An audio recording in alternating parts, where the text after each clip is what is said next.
Okay, so jumping into kind of when I work with prospective students and prospective student athletes, some of the common errors that I see really in the athletic recruiting process is first and foremost, high school students don't really know how to start the process. So I did it very quickly, but a really good place to start is the eligibility center, registering, get your NCAA ID number set. That's a really good first place to start. And then I always advise, students to then start kind of building out a college list, colleges that they're interested in both academically and athletically to kind of understand the direction that they're heading in.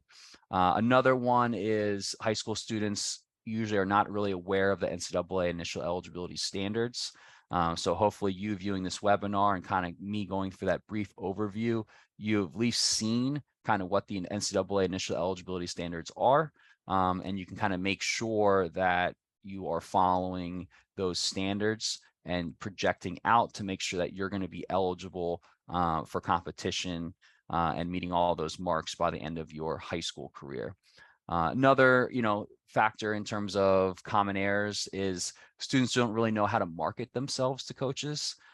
So I'm always get the, belief from families and things like that, that if you're good enough, coaches will find you. I think in some cases that can be the case, but I think also families also need to be very proactive in this athletic recruiting process, especially if they have very specific schools that they're interested in. So if they want to go like Ivy League school, they're going to be very proactive in trying to communicate with Ivy League coaches.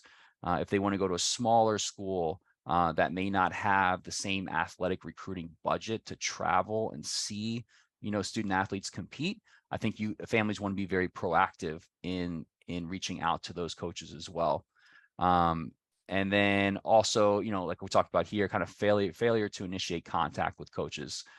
So it goes both ways. Coaches should be contacting prospective student athletes, but don't be shy about also directly communicating with coaches as well. And the students that I work with, I help them through that process by crafting emails, maybe creating like an athletic resume, and moving forward to reach out to a coach with confidence, with some information to support their candidacy.